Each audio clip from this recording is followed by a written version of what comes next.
মানুষের জীবনে কখন যে কি ঘটে তা কেউ জানে না। কখনো কখনো এমন পরিস্থিতির মুখোমুখি হতে হয় যেখানে কেবল সাহস, ধৈর্য আর ঈশ্বরে বিশ্বাসই পারে তাকে রক্ষা করতে। এই গল্পটি এমন এক সাহসী মানুষের, যে অন্ধকারের রাতে ভয়ঙ্কর এক জঙ্গলে মধ্যে দিয়ে তার বাড়ির পথে ফিরছিল। তার সামনে এসে দাঁড়ায় মৃত্যুর মতো ভয়াবহ সব প্রাণী, সিংহ, বাঘ, বড় পাখি। কিন্তু মানুষের শক্তি সীমিত হলেও তার বিশ্বাস অসীম। সেই বিশ্বাসই তাকে রক্ষা করেছিল এক অলৌকিক এক পরীর আবির্ভাবে। এই গল্পে শুধু এক রোমাঞ্চকর রাতের বর্ণনা নয়, বরং এটি আমাদের শেখায় আস্থা ও প্রার্থনা শক্তি কত গভীর হতে পারে। চলো শুরু করি এই অনন্য গল্প, জঙ্গলের রহস্য ও পরীর করুণা। একটি দূরবর্তী গ্রাম ছিল। একটি প্রাচীন রাস্তা গ্রাম থেকে শহরে যেত গ্রামের বাসিন্দারা। রাস্তাটি দিনের বেলা নির্ভ মনে হলেও রাতে যেন এক ভয়ঙ্কর রূপ নেয়। চারপাশে ঘন অন্ধকার, গাছের পাতায় যেন সনসন শব্দ। দূর থেকে শোনা যেত এক অদ্ভুত শব্দ, জন্তু জানোয়ারের গর্জন, বাঘ, ভাল্লুক, সিংহ আরো অনেক প্রাণী। একদিন গ্রামের একজন মানুষ, বলতে গেলে খুব সাধারণ হলেও লোকটি খুব সাহসী ছিল। শহরের কাজ শেষ করে ফেরার পথে অনেক দেরি করে ফেলেছিল।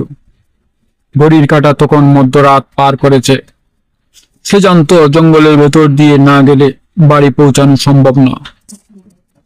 ভয় আর দুশ্চিন্তা নিয়ে সে জঙ্গলের পথে পা বাড়ালো।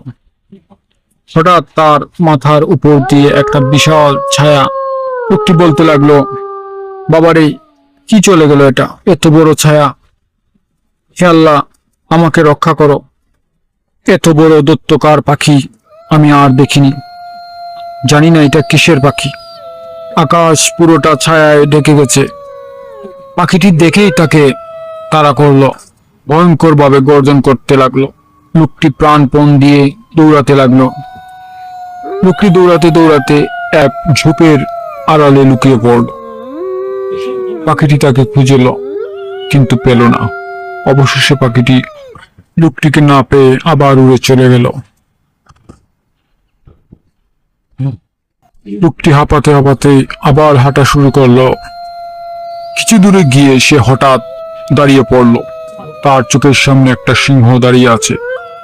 আগুনের মতো চোখ, দেহ যেন পাথরের তৈরি, আর গর্জন শুনলেই রক্ত যেন ঠান্ডা হয়ে যায়।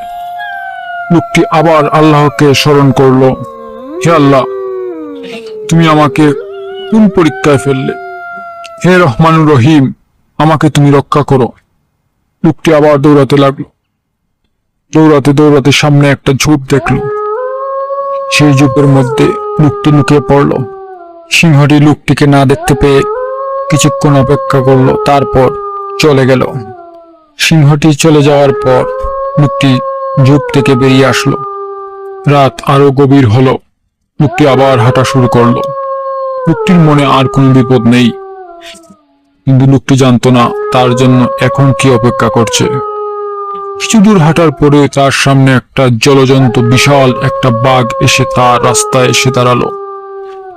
বাঘটি তাকে দেখলো এবং গর্জন করতে শুরু করলো। লোকটি বলতে লাগলো, হে আল্লাহ, এখন আমার আর বাঁচার কোনো পথ নেই।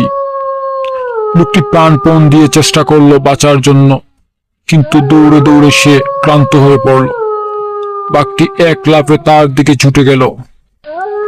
লোকটি আবার বলতে শুরু করলো, কেউ আছো? আমাকে দয়া করো, এই বাঘের হাত থেকে আমাকে বাঁচাও। লোকটি আবার বলল, হে আল্লাহ, শেষবারের জন্য আমাকে রক্ষা করো। লোকটি চোখ বন্ধ করলো। ঠিক সেই মুহূর্তেই যেন কোথা থেকে এক অপূর্ব সুন্দরী একটি পরী আসলো। ঝলমল আলো চারদিকে। পরীটি বাঘটিকে বলল, তুমি এখন চলে যাও।